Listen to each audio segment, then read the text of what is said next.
오늘은 믿음의 기도란 제목으로서 여러분과 같이 이제 은혜를 나누고자 합니다.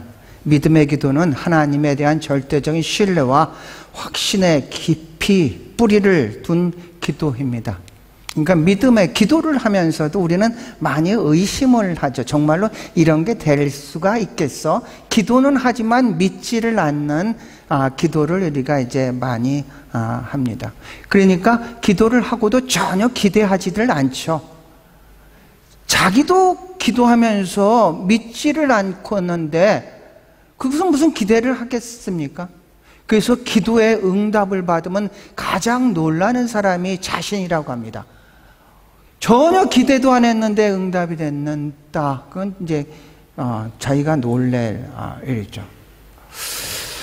우리는 기도를 할 때 말씀에 의지한 그 기도를 해야 됩니다. 자기의 감정이나 아까 우리 황부겸 기도할 때 이 세상이 굉장히 요동을 하고 있습니다. 하루아침에 일어나면 우리가 전혀 예상하지 못한 일들로 인해서 우리는 굉장히 두려울 때도 있고 걱정될 때도 있고 근심될 때도 있습니다. 근데 우리가 기도하는 사람으로서 이 상황을 중심으로서 기도를 한다면은 상황이 변할 때 우리의 기도도 확신을 할 수가 없다는 얘기입니다.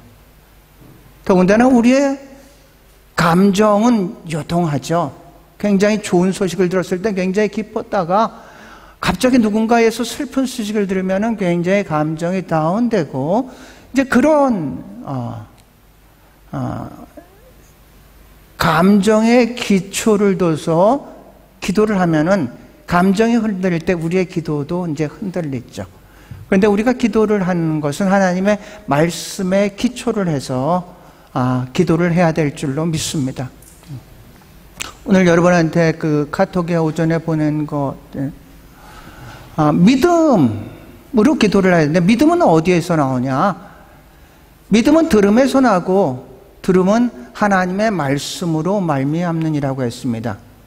그러니까 우리가 믿음이라는 것은 하나님의 말씀을 들음으로써 우리가 믿음이 생긴다는 얘기죠. 우리가 하나님의 말씀과 전혀 관계없는 곳에 있으면서도 우리는 왜 나한테는 이런 믿음이 안 생기나 그런 사람들이 있다는 얘기입니다. 그런데 그것은 정말로 잘못된 거죠. 하나님의 말씀을 듣는 그 장소라든지 그 상황을 우리가 자꾸 만들어가면서 그 말씀을 통해서 우리가 믿음이 생기는데 그 말씀을 멀리하고 왜 나는 믿음이 없나 이렇게 스스로를 탓하는다는 것은 여러분이 잘못 생각을 하고 있다는 얘기입니다. 믿음은 들음에서 나고 들음은 하나님의 말씀으로 말미암습니다.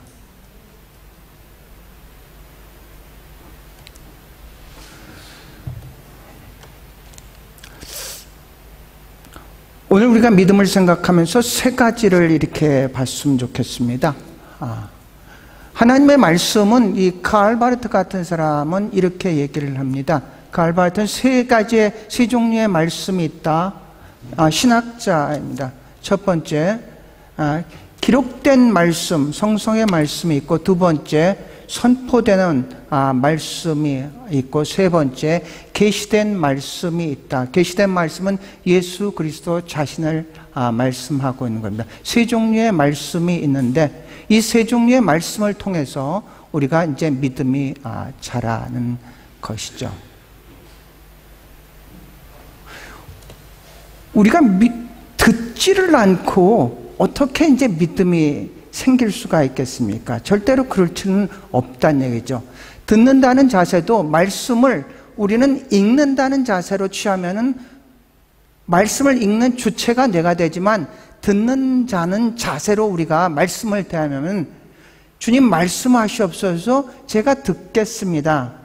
이런 자세가 우리가 돼야 되는 게 이제 말씀을 듣는 자세입니다. 이 말씀을 듣지 않으면은 믿을 수가 없죠. 그래서 우리는 선교사들이 이제 세상으로 이제 파송을 많이 됩니다. 하나님의 말씀을 들고 그곳에 가죠.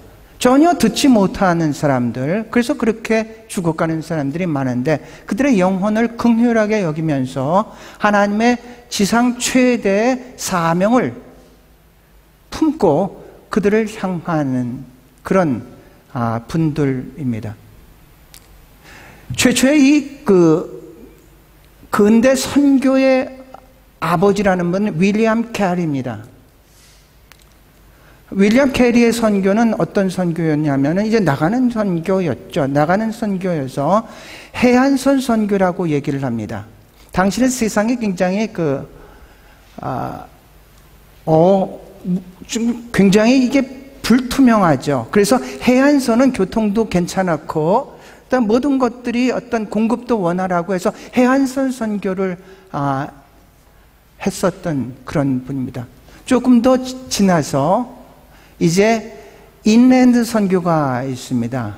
내지 선교를 이렇게 하는 사람, 조금 더 위험을 모르죠. 리빙스톤 같은 사람이 대표적인 사람 중에 이제 한 사람입니다.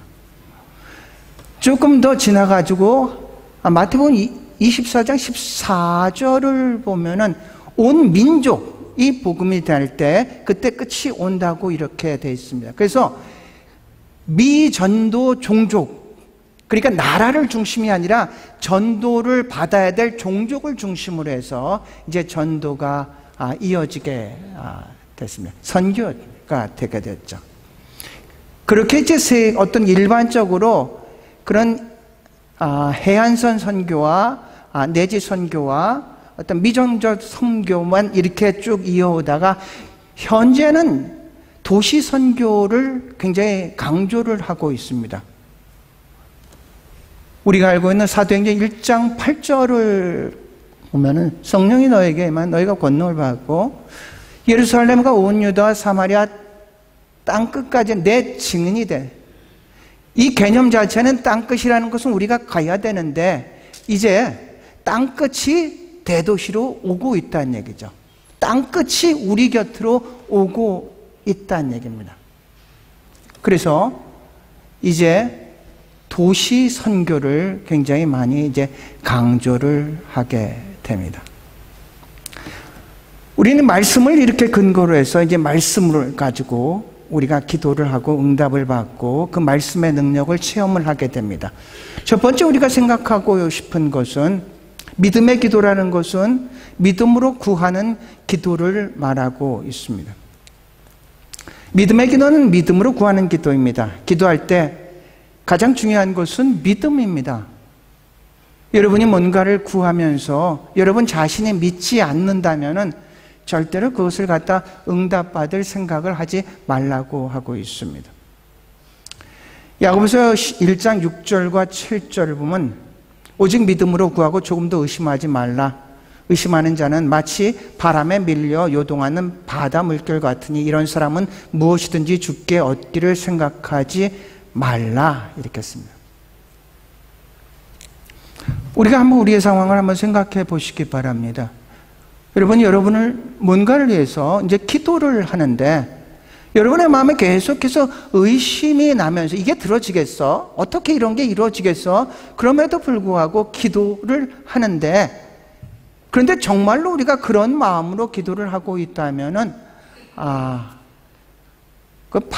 응답받을 생각을 하지 말란 이야기입니다.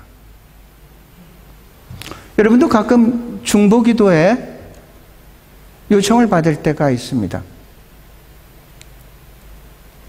그럼 우리는 그렇게 하죠. 기도 안 해. 이렇게 얘기한 사람 하나도 없습니다. 기도할게. 이렇게 얘기를 하죠. 그리고 잊어버리죠. 그래서 그 다음에 그 사람을 만나면은 그분이 나에게 무슨 기도를 부탁했는지조차도 기억하지를 못합니다. 그런데 정말로 진심 어린 중보 기도라는 것은 그 사람의 문제를 놓고 기도를 할 때 다음에 그 사람을 만났을 때 자기가 한 기도에 대해서 궁금해합니다. 어떻게 됐어? 그런데 그때 나한테 그렇게 기도했는데 정말로 내가 믿음으로 기도했어. 내가 분명히 치유될 걸 믿음으로 기도를 했어. 기도한 후에 궁금해하는 기도가 진심으로 하는 기도입니다.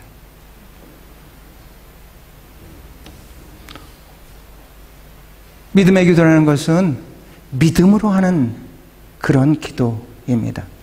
두 번째로 생각하고 오는 건 하나님 중심의 기도입니다. 믿음의 기도는 하나님 중심의 기도입니다. 하나님 중심의 기도는 먼저 하나님의 나라와 의를 구하는 기도입니다. 그런즉 너희는 먼저 그의 나라와 그의 의를 구하라. 그리하면 이 모든 것을 너희에게 더하시리라. 우리는 이렇게 생각하죠. 기도를 해서 하나님을 내 편으로 만들어야겠다. 그런데 기도라는 것은 그것이 아니라 내가 변해서 하나님 편으로 가는 게 그게 기도의 원칙입니다.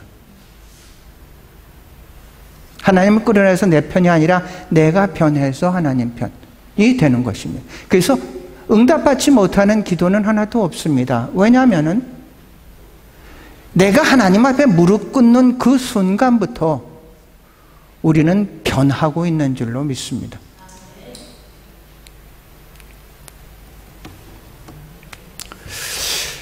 우리가 구하여도 얻지 못하는 것은 자기의 육의 정욕으로 쓰기 위해서 구하였기 때문입니다. 기도의 목적이 이기적이나 불순한 동기나 특히 하나님의 뜻과 일치하지 않는 개인적인 쾌락이나 욕망을 충족시키기 위한 기도는 응답을 받을 수 없습니다. 아니, 정확하게 얘기해서는 그게 응답입니다. 만약에 여러분이 잘못된 것을 구할 때 그때마다 하나님께서 여러분에게 그 구하는 것을 주시면은 그것은 여러분은 더 잘못된 길로 가게 되어 있는데 받지 못하는 게 응답이란 얘기입니다.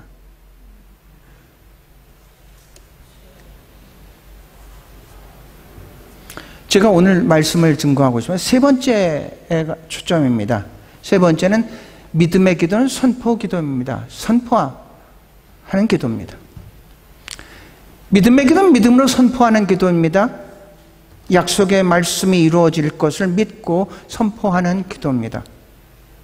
선포 기도는 하나님의 권위와 능력을 신뢰하고 믿음으로 선포하는 것입니다. 선포하는 기도는 특히 어려움에 직면했을 때나 하나님의 능력과 약속에 대한 믿음을 강조할 때 자주 사용합니다. 하나 더 넘겨보실래요? 그림으로.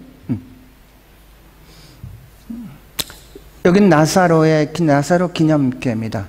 나사로 기념교회는 예루살렘 성에서 한 3, 4km 이렇게 떨어져 있는데, 그런데 지금은 거기에 장벽이 쳐 있어가지고 바로 갈 수가 없는 그런, 우리가 얘기하는 웨스트뱅크 지역입니다. 이건 요한복음 11장의 이제 이야기입니다. 이제 내일부터 저희들이 어성경을 읽습니다. 어성경은 이제 구약부터 읽게 되죠. 이렇게 구약을 크게 세 부분으로 하면 17권, 5권, 17권 이렇게 나눌 수 있습니다. 17권은 모세오경과 12개의 역사서입니다. 하나를 보고 그 다음에 시가서는 5권이고 17권, 마지막에 17권은 대선지서 5권과 소선지서 12권을 이렇게 합니다. 17권, 5권, 17권 이렇게 나누는데 그 나누는 양식은 이제 문서, 그러니까 이게 문학 양식으로서 이렇게 나눈 겁니다. 역사서, 시가서, 예언서, 선지서 이렇게 나눴죠. 그래서 우리가 성경을 읽을 때는 시간 순으로 재배열을 해서 그 시간에 맞게끔 시간의 흐름을 타고 우리가 성경을 읽습니다. 신약도 마찬가지입니다. 사도문서를 읽을 때 우리가 그 신약의 그 시간의 흐름에 따라서 읽게 되는 것이죠.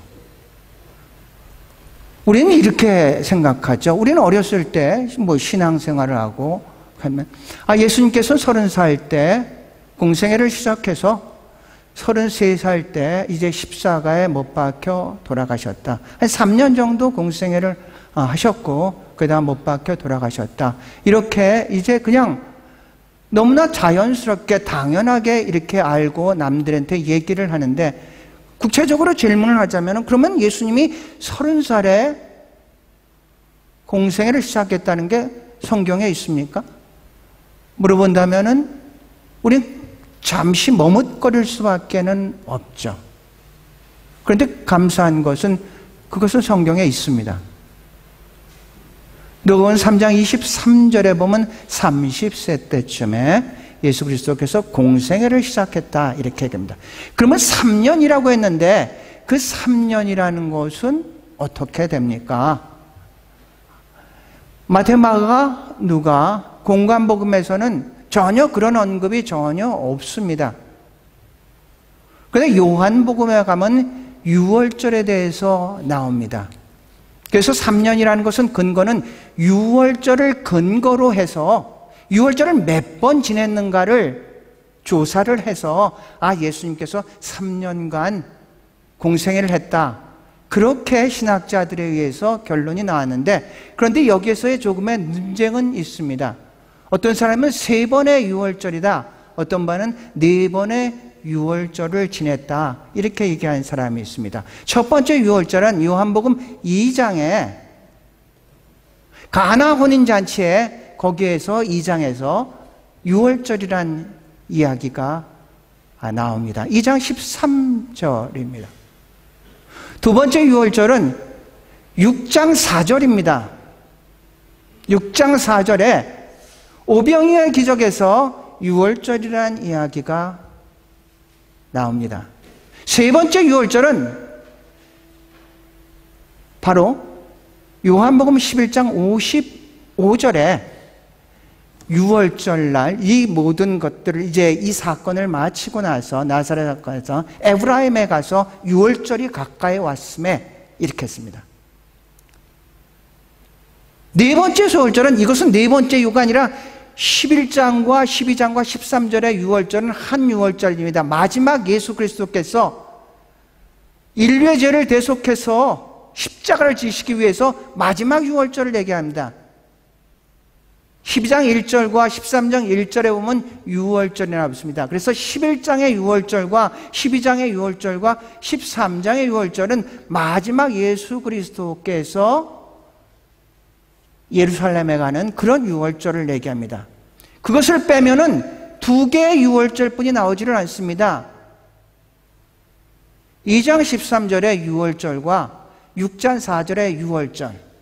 그런데 한 가지의 논쟁에 되는 명절이 있습니다. 그것이 바로 5장에 있는 이야기입니다. 5장에서 예루살렘에서 이제 병든 자를 고치는 그런 사건인데, 거기서는 뭐라고 하냐면 유대인의 명절 이렇게 썼습니다. 그래서 유대인의 명절, 이것을 어성경 쪽에서는 이게 유월절이야 이렇게 해석을 하고, 또 어떤 학자들은 아니야 이것은 유월절이 아니라 장막절이야 이렇게 얘기를 하는 분들도 있습니다. 어쨌든 간에 그 유월절을 근거로 해서 3년간의 공생애를 예수님께서 지내셨다 이렇게 나오는 겁니다. 바로 마지막 유월절, 이제 예루살렘에 가기 전에 예수님께서 어느 마을에 있었는데, 여기에서의 사건의 마을은 베단입니다. 베단이라는 곳에서 나사로가 살고 있었는데, 나사로가 죽을 병에 걸려서 가까이 있는 예수님에게 사람을 보내서 지금 나사로가 죽게 되겠으니까 와서 고쳐주시길 바랍니다. 근데 예수님께서는 그 이야기를 듣고 이것은 죽을 병이 아니다 그러면서 머무는 곳에 이틀을 더 있다가 드디어 베다니로 들어갑니다. 베단이라는 것은 그 의미 자체는 가난한 동네, 가난한 마을, 이런 의미를 가지고 있습니다. 그래서 예수님께서 이제 나사로의 집에 갔는데 이미 나사로는 이제 죽었습니다. 사람들이 죽었다고 하는데 예수님은 잠잔다 이렇게 말씀했습니다. 그러면서 내가 그때, 그러니까 죽기 전에 오지 않은 것이 오히려 더 은혜라고 얘기를 합니다. 왜냐하면 병든 자를 치유하는 것과 죽은 자를 살리는 것은 그 모든 사람들이 바라보는 관점이 아주 다르기 때문에 그렇습니다. 그래서 예수님은 이제 나사로에 가서 그 무덤 앞에서 큰 소리로 선포를 하는 겁니다. 나사로야, 나와라. 여러분, 뭔가를 자신 있을 때는 큰 소리를 할 수가 있죠. 아까 찬양, 야곱의 축복의 찬양 있잖아요. 처음에는 잘 모르겠어요. 근데 끝에는 좀 쉬운 것 같아요. 그래서 제가 크게 했습니다. 들리셨나요? 설교를 때도 뭔가가 준비를 안 되면은 이게 자꾸 약해지는데, 뭔가가 준비가 잘 됐고 모두 성령 충만하면 목소리가 커집니다. 근데 여러분은 그렇게 생각하실 것 같아요. 사관님은 원래 목소리 크잖아요.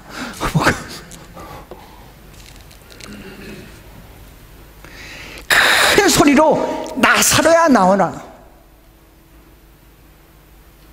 나사로가 그 무덤에서, 나흘이나 된 무덤에서 나온 줄로 믿습니다.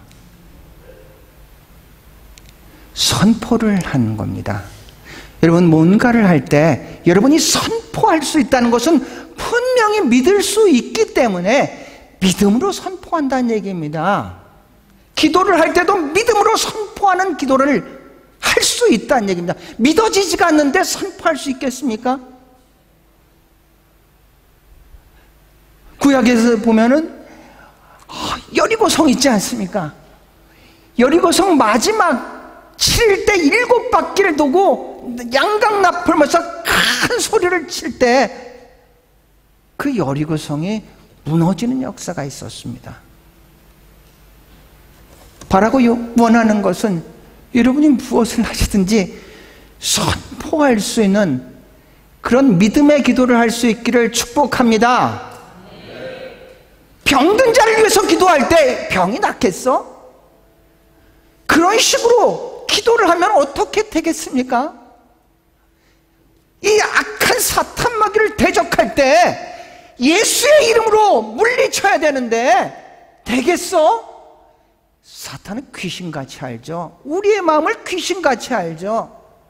사탄을 쫓아갔다가 자기가 걸려서 돌아온 사람들이 얼마나 많이 있습니까?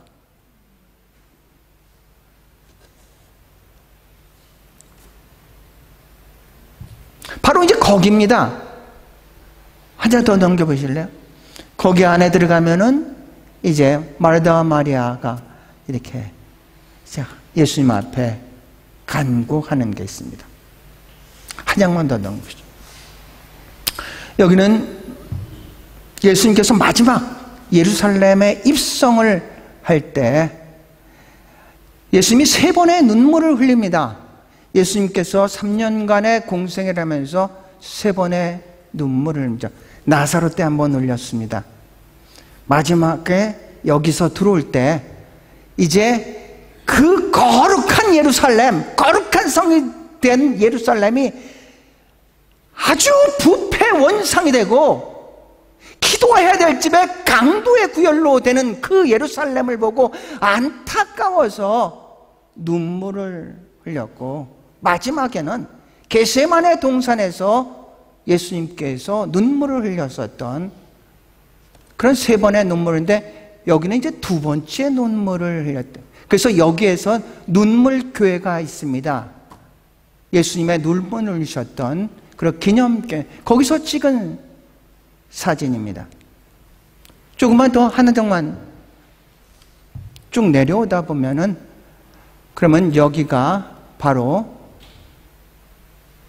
사도행전 3장에 베드로와 요한이 성전으로 기도하러 갈 때 성전 미문 앞에서 날 때부터 안진뱅이가 베드로와 요한을 보고 뭔가를 줄까 해서 바라보고 있는 바로 그런 성전문입니다. 여기는 골든 게이트, 황금문이라고도 합니다. 동쪽입니다. 이 동쪽으로 해서 동문이라고도 그렇고 또 굉장히 아름답다고 해서 사도행전 3장에는 미문, 아름다울 beautiful gate입니다. 아름다운 문이다. 이렇게도 하는 곳입니다. 바로 거기에 가서 베드로와 요한이 이제 거기서 들어갑니다. 지금은 문이 닫혀 있습니다. 콘크리트로 완전히 막아놨는데 왜 막아놨는가? 이슬람이 여기를 차지하고 유태인들한테는 그런 사상이 있습니다. 예수님이 마지막 예루살렘에 들어올 때도 이쪽으로 돌아왔지만 그들이 기다리는 메시아는 바로 이 문을 통해서 들어올 것이다. 이렇게 유태인들은 지금도 믿고 있습니다. 그들이 기다리는 메시아는 이 문을 통해서 올 것이다. 그래서 이 이슬람교에서 여기서를 점령하고 나서 그들의 소망을 그냥 막아버린다고 해서 지금 여기에는 이게 닫혀 있습니다. 예루살렘 성 전체에는 8개 문이 있습니다. 그 중에 이제 한 문을 얘기를 하고 있습니다. 여기서 이제 기도하러 가는데 날 때부터 안진뱅이가 뭔가를 기다리고 있을 때 베드로와 요한이 그 안진뱅이의 손을 잡고 은과 금은 내게 없지만 내게 있는 것으로 내게 주노니 곧 나사렛 예수 이름으로 일어나 걸어라.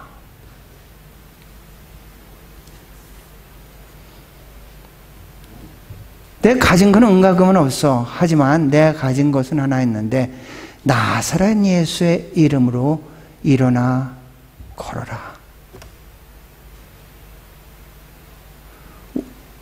우리 교회 2024년 이제 우리가 성경과 함께 성령과 함께 성도의 삶을 살자. 이렇게 성경은 예수 그리스도를 증언한 책이고 성령은 예수 그리스도를 증언한 영이고 성도는 예수 그리스도를 증언하는 증인입니다. 우리가 가진 것, 세상의 사람들이 가진 것, 그것은 없을지라도 우리는 나사렛 예수의 이름으로 주께서 우리에게 허락하신 그 놀라운 일들을 해 나갈 수 있을 줄로 믿습니다. 마지막 결론에 한 문장을 썼습니다. 하나님의 역사는 그리스도의 이름으로 구하는 기도에 대한 응답의 역사이다.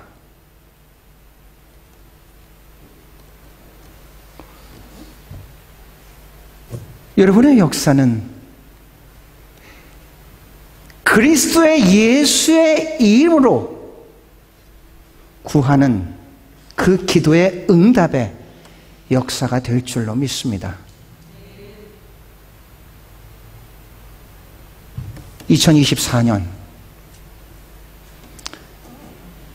우리가 믿음으로 기도하기도 하나님 중심으로 기도하고 믿음으로 선포하며 기도하는 그런 해가 될 수 있기를 주의 이름으로 축원합니다.